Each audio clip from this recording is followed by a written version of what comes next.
Another night at Grand Rock Motel. What a life.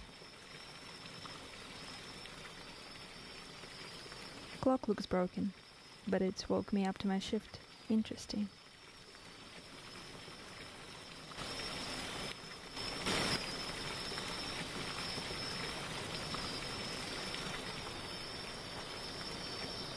I don't need the lights while I'm gone. Still feels awesome to have water all day without schedule. It's better to save it though. This bathroom is about the size of my apartment in Bright City, and I would be locked there for months now. I'd better keep this job. They have only one tune for all their facilities. Good one though. Fresh air. This job is paying off already.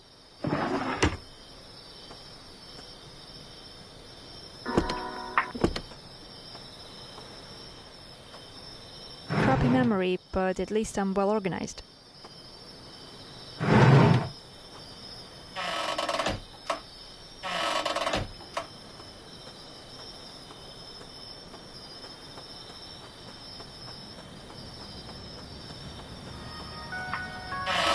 Hey Jasper, do you have a mail? Oh cool. I don't want to talk about it.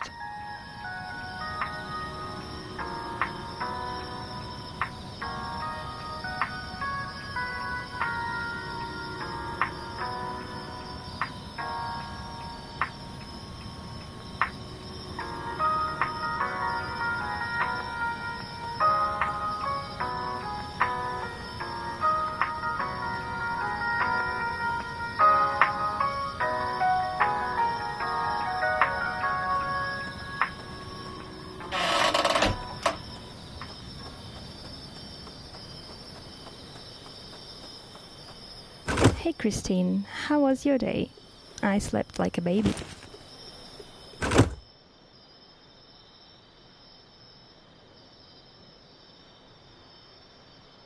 So today my task is to find walking titans. My 9-year-old self wouldn't believe.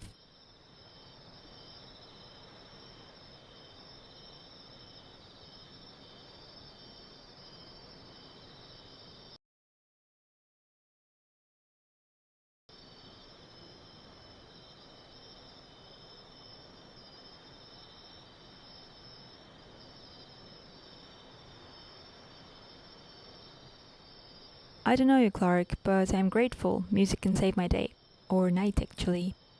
Also, I hope you left your booze somewhere. I might need it.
This wasn't here yesterday. I need to find another road.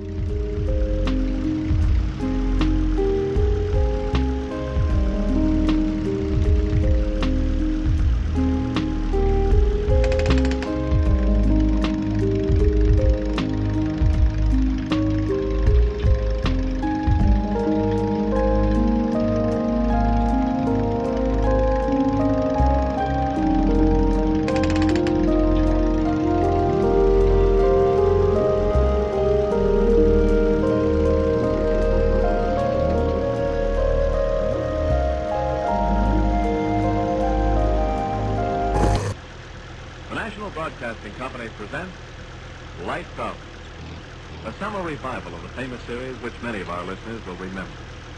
Tonight's story, the eighth and the last in the series, is called The Signal.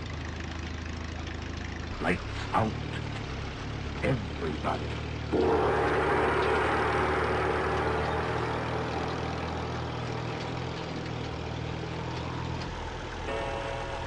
This is the witching hour. The hour when dogs howl and evil is let loose on the sleeping world. Sit in the dark now and listen to Lights Out.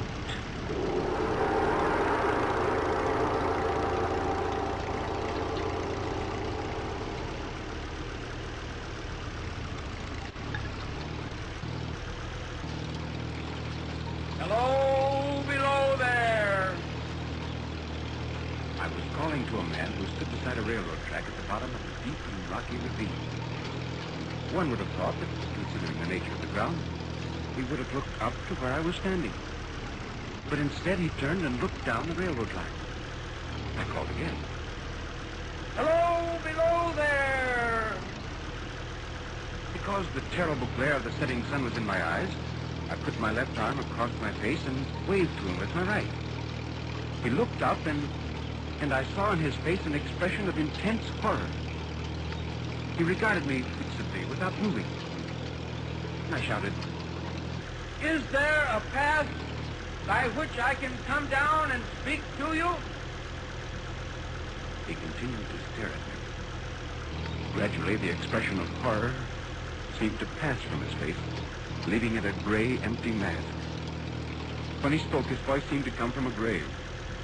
Why do you wish to speak? No reason. Just want to talk. You have no reason. Please go on your way. Well, I do have a reason. Let me come down and talk to you. He motioned with his little rolled-up flag to a narrow path. I wonder what would happen if I failed to drive them off. Are they a threat to someone, or are we a threat to them? The ravine was extremely deep and unusually precipitous. The man's post at the bottom was in as solitary and dismal a place.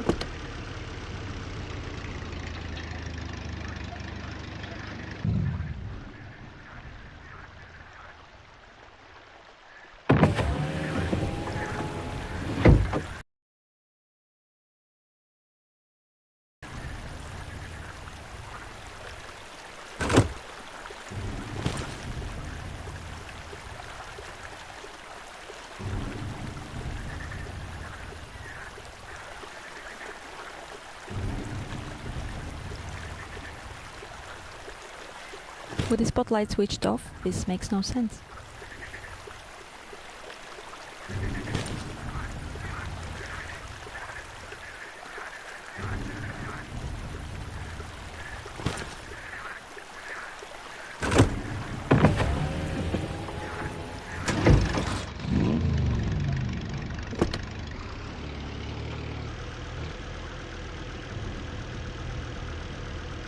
Windlands plains, they produce most of the energy for Woodville and Bright City.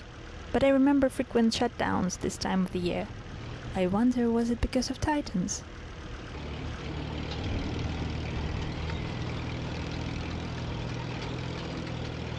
Man, they're really big. It's even a bit scary to light them in the eyes. What if they become angry?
Those gates are new. I wonder if they're for us or for Titans.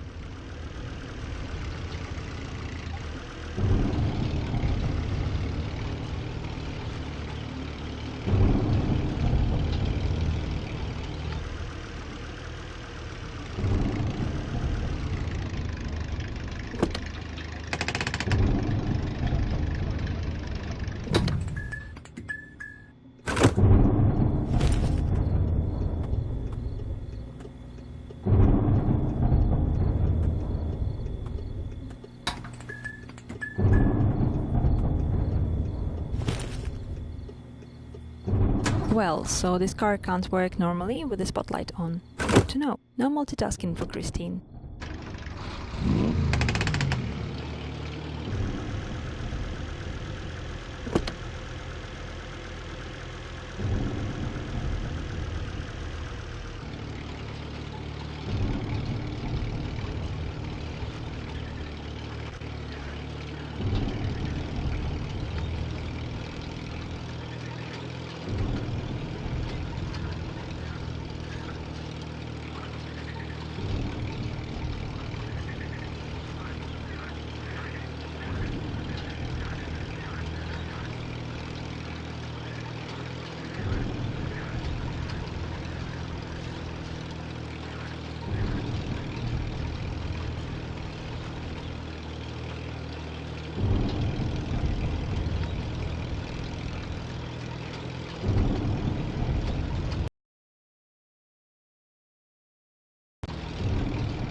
That was easy. Now another one.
They said these titans don't like bright light in their eyes. I can totally relate.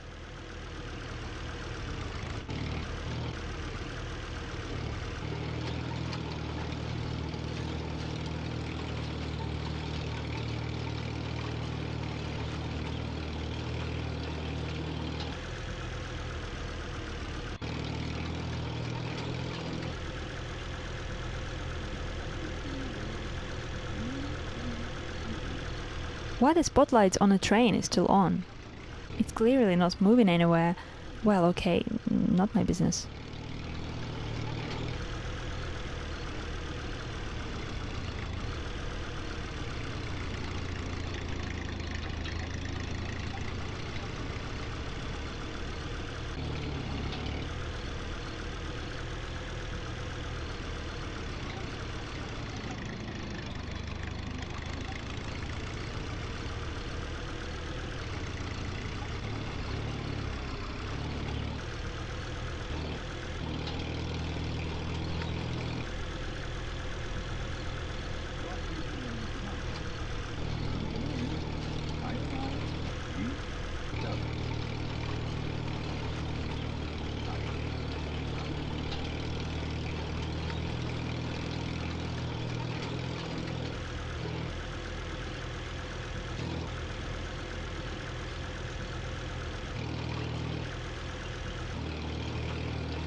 He is massive and so close to Woodville. Wait, so those earthquakes and curfews when I was a child, was that about Titans too?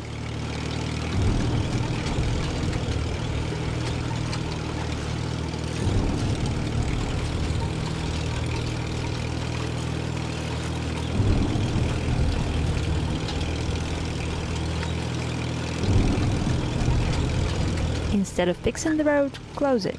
What a great solution.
So, the Titans are going back where they should be. As my father said, that seems like a huge problem can have a small solution. Now I get it.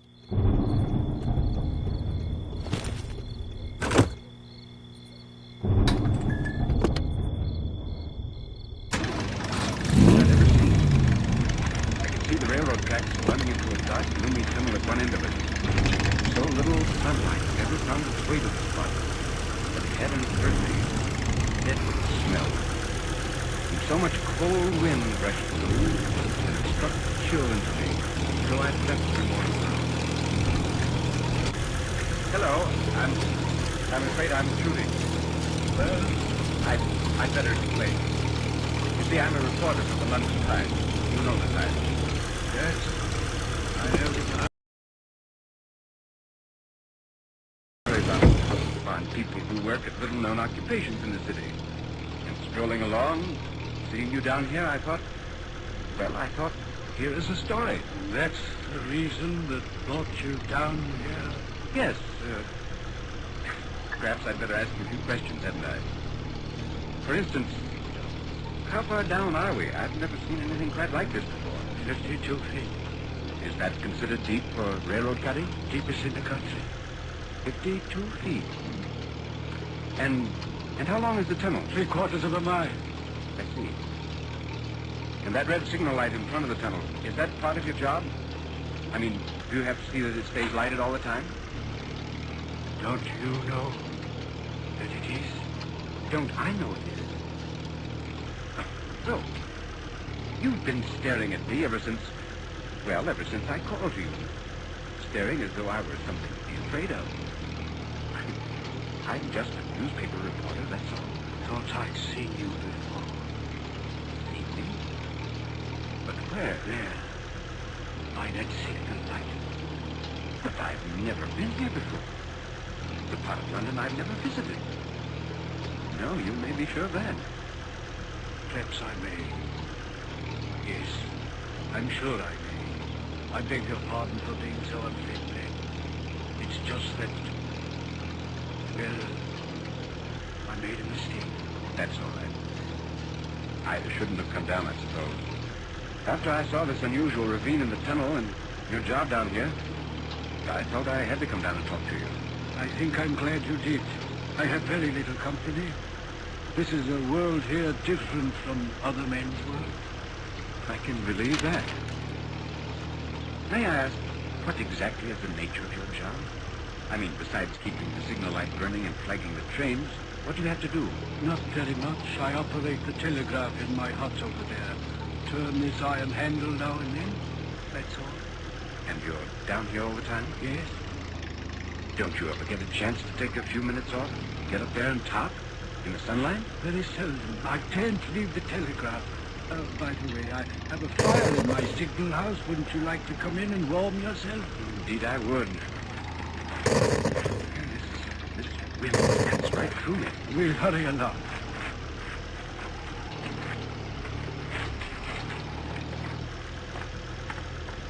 There. This will be better, yes. I'll just put a little more wood on the fire, poke it down. How do you stand that wind? I'm about frozen. I've been here 8 or 9 years, maybe 10. I'm used to the wind. Never changes. Being able to just walk around while everyone's on lockdown is cheering me up. Thank you. I wonder if they planted this tree or built a motel around it. Almost as though you were marooned and isolated down here? Yes, I do. This is a world in itself, down here. As wide as the tunnel is, and as high. Those are the boundaries of my world. For 1 hour, sometimes less, the sunlight falls into it. And at night I see the bright stars, as other men do. But that is all our two worlds hold in common. But why did you ever take such a job? Because Oh, excuse me, a message.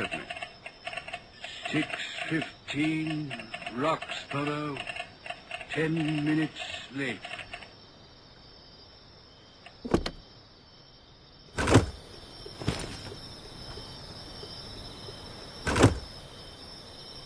With the spotlight switched off, this makes no sense.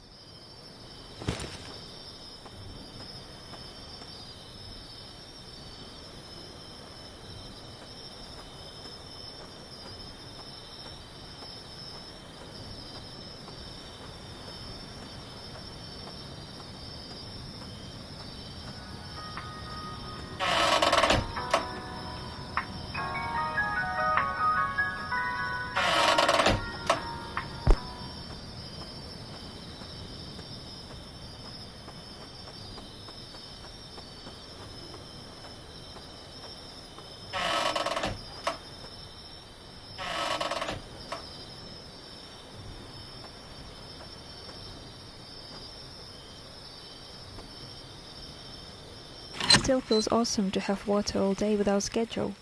It's better to save it though.